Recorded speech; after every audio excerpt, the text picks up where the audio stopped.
उसने बोला nth term, तो मैंने लिख दिया an। विल बी मतलब इक्वल टू, वो 130, तो 130 लिख दिया। मोर के लिए क्या आता है? प्लस किससे? 830।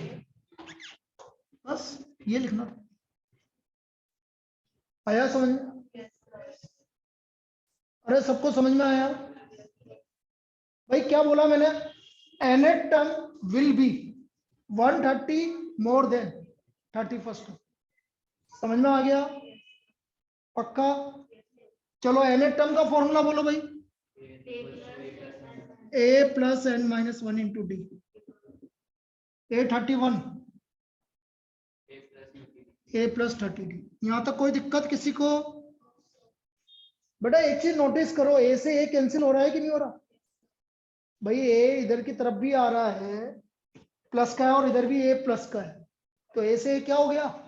कैंसिल। बेटा बेटा बेटा पहले सुन ले, बाद में लिखना। ये प्लस का a है, ये प्लस का है, तो दोनों तरफ आ रहा है इक्वल टू में, इसलिए कैंसिल। ऐसे कैसे कैंसिल हुआ देख इधर, यदि किसी को दिक्कत आई, इधर भी 3 आ रहा है 3 प्लस, और इधर आ रहा है 3 प्लस वाई, तो मैं इस 3 को 3 से क्या कर सकता हूँ? कैंसिल, क्योंकि इधर प्लस 3 आ रहा है, इधर भी प्लस 3 है, तो उसी तरह ए आ रहा है, इधर भी ए आ रहा है, तो कैंसिल कर दिया। अब बेटा इस एपी में डी कितना है? 10। डी कितना है? 10। डी की वैल्यू 10 रख दो। n minus 1 multiplied by 10 plus 30 into 10। 10n minus 10 130 plus 300। 10n minus 10 equal to 430। बेटा ये 10 इधर लेके आओ, कितना हो गया? 430 प्लस 10n इक्वल टू कितना हो गया बेटा? तो n equal to 440 by 10। So therefore 44th term is 130 more than its 31st term। Clear है बेटा? किसी को कहीं भी दिक्कत है पूछ लो। समझ में आया पूरा? कैलकुलेशन देखो किस तरह से लिखा है वो देखो। बोल बेटा, यहां तक क्लियर है? भाई nth term is equal to 130 more than is 31st term. nth term का फॉर्मूला बोल। हाँ,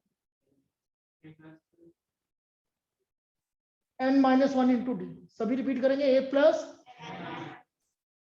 130, a 31st क्या होगा बेटा? a plus 30d। कोई दिक्कत यहां तक सभी को? a से a क्या हो गया? तो n माइनस 1 डी। अच्छा d कितना है यहां से देखो? 10। d की वैल्यू 10 रख दो। n minus 1 multiplied by 10। 130 plus 30 into 10। 30 into 10 कितना हो गया बेटा? 300 प्लस 130 माइनस 10 इधर जाएगा तो 440 44। ठीक है, लिख लीजिए सभी।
इसके बाद मैं एक पहले जनरल टर्म बता देता हूं कि भाई कभी आपसे बोल दे कि किसी एपी की मिडिल टर्म निकालना, तो वो मिडिल टर्म कैसे निकलती है वो समझा देता हूं मैं।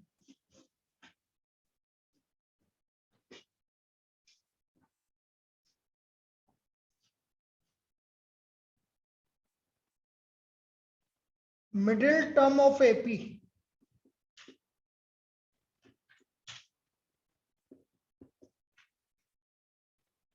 एपी है आपका A1 A2 A3 AN, ये एपी है। First term, second term, third term. Case first दो तरीके से निकलती है बेटा। इफ n इज odd,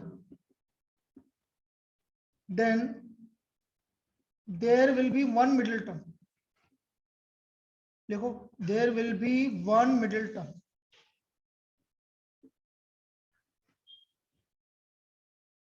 एक ही मिडिल टर्म आएगी यदि ओड है तो।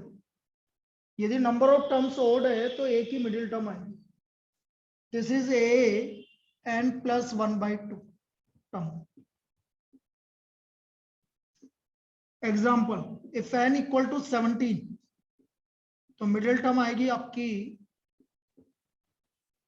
A17 plus 1/2। कौन सी हुई भाई? कौन सी हुई? A9। यदि आपका n की वैल्यू टोटल टर्म 17 है तो उसकी एक ही मिडिल टर्म आएगी, वो आएगी 17 प्लस 1/2, 9 टर्म उसकी मिडिल टर्म आएगी। क्लियर है? याद रहेगा ये भाई। आपकी n की वैल्यू ओड है तो कितनी मिडिल टर्म आएगी? एक ही मिडिल टर्म आएगी, और क्या आएगी? n plus 1/2। 17 प्लस 1/2 18/2 9। लिख लो इसको case first.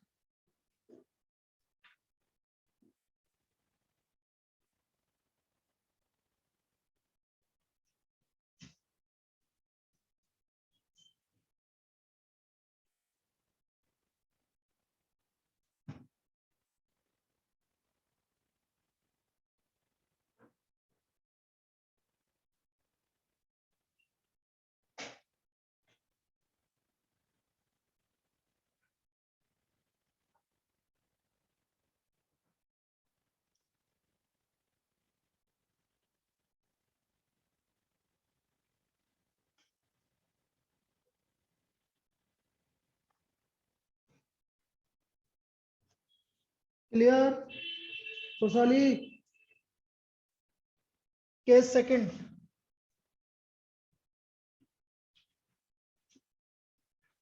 If n is even, बेटा इवन के लिए दो मिडिल टर्म आएगी। देन लिखो there will be two middle term. then there will be two middle terms. ये बिल्कुल सेम कंसेप्ट हम स्टैटिस्टिक्स में पढ़ेंगे, मीडियन में सेम है। ये मीडियन ही है एक्चुअल बस। यदि नंबर ऑफ टर्म्स ओड है तो एक मीडियन आएगा, और नंबर ऑफ टर्म्स इवन है तो दो का एवरेज आएगा, वो बाद में बताएंगे। लेकिन यहाँ पर दो मिडिल टर्म आएंगी। Then there will be two middle term. कौन कौन सी होगी? एक तो होगी a(n/2) और एक होगी a(n/2+1). यदि n इवन है तो दो मिडिल टर्म होगी बेटा। एक तो होगी a(n/2) और एक होगी a(n/2+1).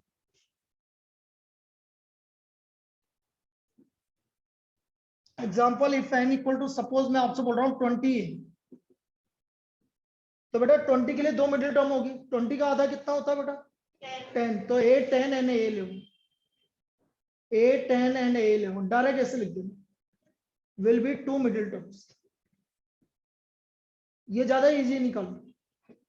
जैसे n की वैल्यू 24 है तो 24 का आधा 12, तो 12 एंड 30 दो मिडिल टर्म। क्लियर है? लिख लीजिए। अब क्वेश्चंस करवा दो।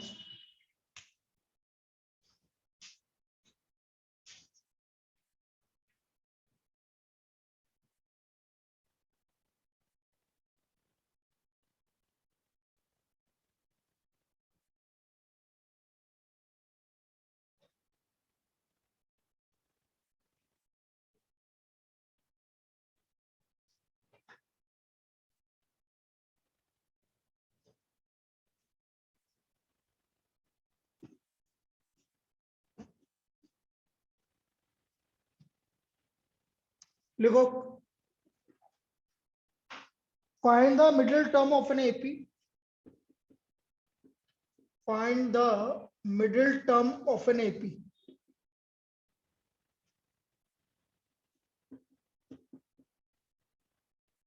एपी है हमारे पास 6, 13, 20 एंड सो ऑन, और लास्ट टर्म गिवन है आपको 216। लिखो पहले कुछ 6, 13, 20 एंड लास्ट टर्म 216। इसका हमें मिडिल टर्म निकालना है बेटा। We have to find the middle term. First term 6 है, कॉमन डिफरेंस 7। फर्स्ट टर्म और कॉमन डिफरेंस में कोई दिक्कत किसी को भी? शैलेंद्र पक्का? अब बेटा 216 कौन सी टर्म मान लो? nth term. 216 कौन सी टर्म मान लो? तो आप तो डायरेक्ट लिख दो, कोई दिक्कत हो। Let a n equal to 216। A n का फॉर्मूला जुझार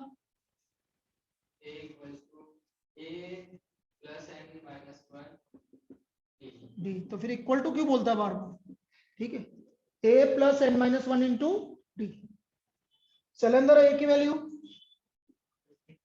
और डी की वैल्यू 7, यहां से एन आ जाएगा भाई। चलो 7 से मल्टीप्लाई करो, 7n माइनस 7, तो 7n minus 1 equal to 216।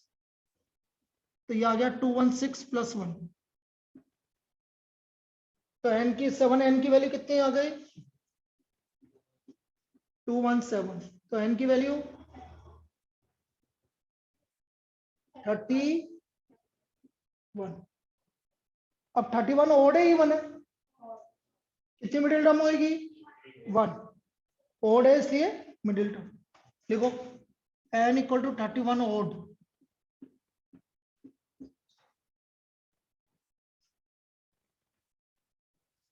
So there will be only one middle term.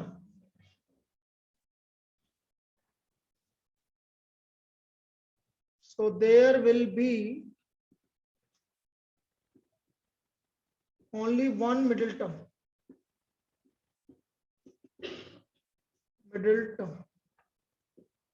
A की मिडिल टर्म होगी, और वो मिडिल टर्म क्या होगी? A 31 plus 1 by A 60। 31 plus 1 divide by 2। ठीक है, यहाँ तक समझ में आ रहा है? बेटा लिखने से पहले समझा करो, फिर बाद में लिख लिया करो, कोई दिक्कत नहीं। लिखो तो बता देना, मैं टाइम दे दूंगा। ठीक, 16 टर्म आ गया। प्रद्युमन बोलो 16 टर्म क्या होगा बेटा? क्या फॉर्मूला क्या होगा A16?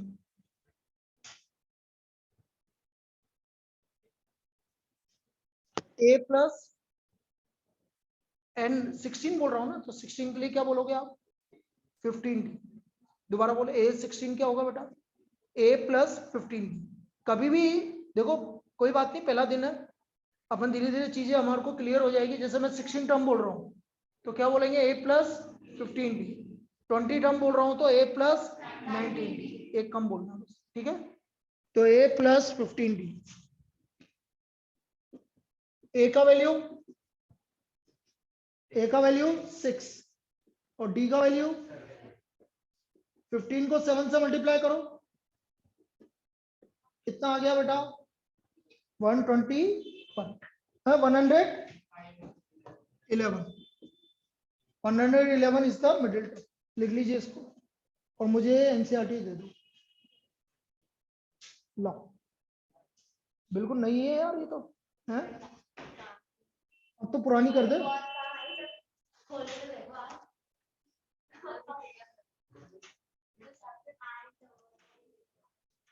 होमवर्क चैप्टर 5, केवल 5 क्वेश्चन दूंगा, लेकिन पांचों आपको करके लाने हैं सभी को। जो नहीं करके लाएगा बेटा, मैं बहुत इस बार तो मैं बिल्कुल सिस्टमेटिक चलूंगा, एक दिन भी मैं अलाउ नहीं करूंगा किसी को भी। आपको नहीं आया, आपने ट्राई किया नहीं आया, वो मुझे कोई दिक्कत नहीं, उसको मैं 10 बार बता दूंगा, कोई दिक्कत नहीं, लेकिन आपका ट्राई किया हुआ दिखना चाहिए मुझे।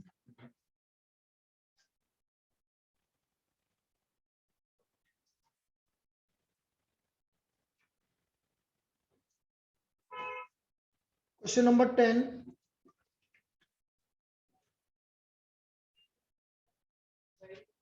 एक्सरसाइज 5.2 10 11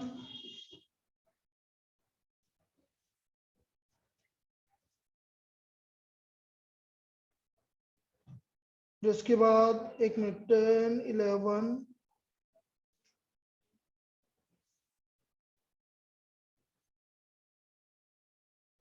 फोर्थ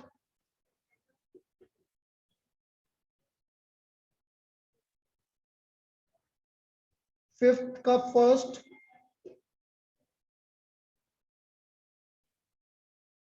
और सेवंथ। सिर्फ 5 क्वेश्चन दिए हैं, इनको अपन कल डिस्कस करेंगे। बिल्कुल बेसिक प्रॉब्लम है, एक्सरसाइज 5.2। ठीक है बेटा, चलो कल मिलते हैं, अगली क्लास के लिए इंतजार करो।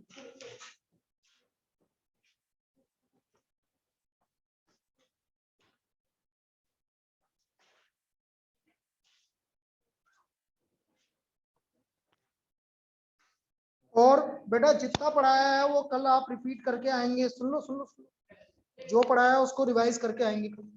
ठीक है।